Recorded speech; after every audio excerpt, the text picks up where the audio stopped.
Hello and welcome to A Course in Miracles Workbook for Students, Lesson 5. I've done the workbook a number of times over the years, and some of these lessons have really become a part of me, and have used them over and over again, even from the start, like the first time. Lesson 5 is one of the statement at the beginning I've used over and over again. And it's really been one of specifically very memorable and very useful lessons to me in many, many situations. And you'll see why, I think.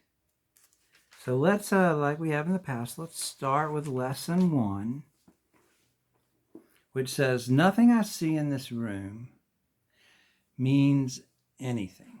Of course, it's not just this room, it's outside, it's in this space, nothing I see out the window. Basically, nothing that I see with my eyes means anything. Lesson 2 says, I've given everything I see in this room all the meaning that it has for me. And lesson 3 said, I do not understand anything that I see in this room. Yesterday, we went from what we see to our thoughts and applied the same ideas to our thoughts. These thoughts in my head do not mean anything. They're like the things that I see in this room or on the street or out the window. And today, lesson 5 says, I am never upset for the reason I think. Wow. Wow. If you can get that in your mind, it will blow your mind. I'm never upset for the reason I think. This idea, like the preceding one, can be used with any person, situation, or event that you think is causing you pain. And like I said, this is one that I've used over and over again with many situations, many events, and many people that I felt like was at the time was causing me pain. I'm never upset for the reason I think. Micah, you are never upset for the reason you think. Oh, but yes, I am. Nope, never, never. Apply this statement specifically to whatever you believe is the cause of your upset. Using the description of the feeling in whatever term seems accurate to you. The upset may seem to be fear, or worry, or depression, or anxiety, or anger, or hatred, or jealousy, or any number of forms, all of which will be perceived as different. But this is not true. The fact that they're perceived as different, or that they're different, is not true. However, until you learn that form does not matter, each form becomes a proper subject for the exercise for the day. Applying the same idea to each of them separately is the first step ultimately recognizing that they are all the same. All those things, fear, worry, depression, anxiety, anger, hatred, jealousy, they are all the same. They are not different. When using the idea for today for a specific perceived cause of an upset in any form, use both the name of the form in which you see the upset and the cause which you ascribe to it. For example, I am not angry at Julie for the reason I think, or I'm not afraid of COVID-19 for the reason I think. But again, this should not be substituted for practice periods in which you first search your mind for sources of upset in which you believe and forms of upset which you think result. In these exercises, more than in the preceding ones, you may find it hard to be indiscriminate and to avoid giving greater weight to some subjects than others. It might help to proceed the exercises with the statement, there are no small upsets. They are all equally disturbing to my peace of mind. So that's the way, let's start out with that thought. There are no small upsets. They are all equally disturbing to my peace of mind. Then, examine, let's move this back just a little bit here. There we go. I didn't want to stay. Oh well. Then examine your mind for whatever is distressing you, regardless of how much or how little you think it is doing so.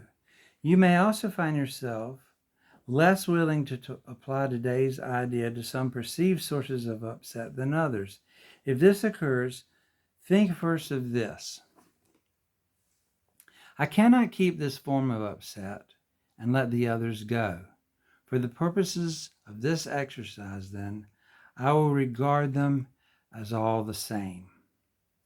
Then search your mind for no more than a minute or so, and try to identify a number of different forms of upset that are disturbing you, regardless of the relative importance that you give them, and apply the idea for today to each of them, using the name of both the source of the upset as you perceive it and of the feelings as you experience it. So further examples would be, I'm not worried about blank for the reason I think. Like, I am not worried about how I'm going to do this year in school for the reason I think.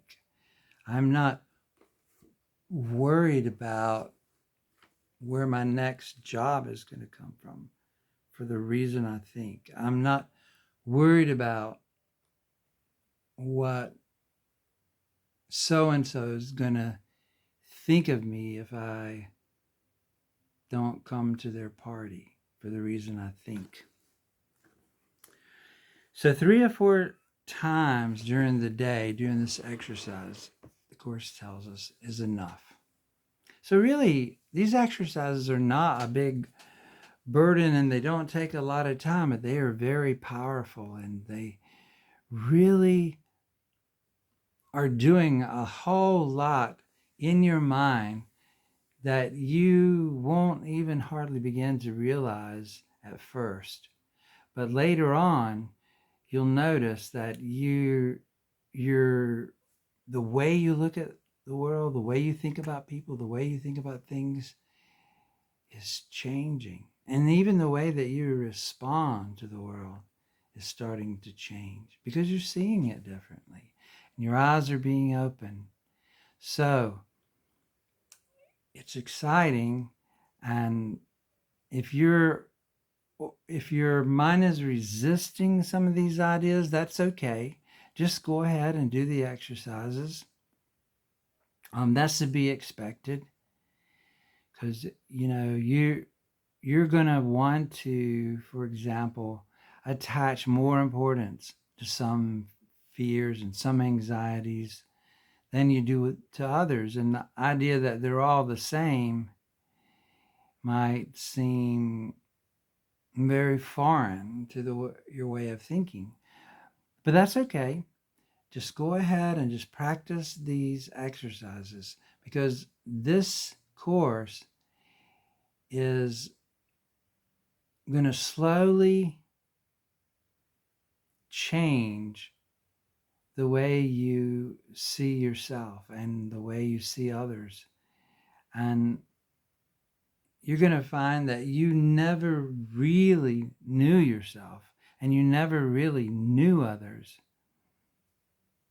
And things are actually much in the real and the true are much, much better than what you've always thought they were. So I'm excited for myself because I'm actually glad to be doing the whole workbook again. I took a couple of years off. There is one part in the manual for teachers that suggests that you really don't need to do the workbook over and over again.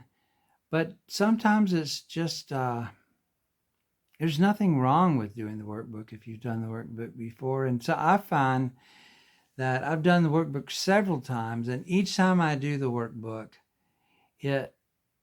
it's like a help me, it's like a leap forward. And I see things in it that I didn't see before. I see things myself I didn't see before.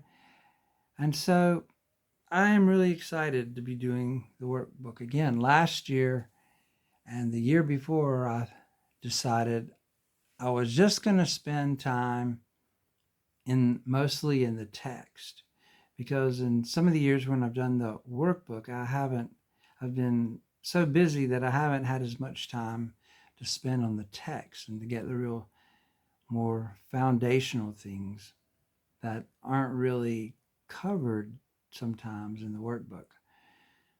And that's been good and that's been great. But this year, I think I have a little more time and I'm going to be able to do both.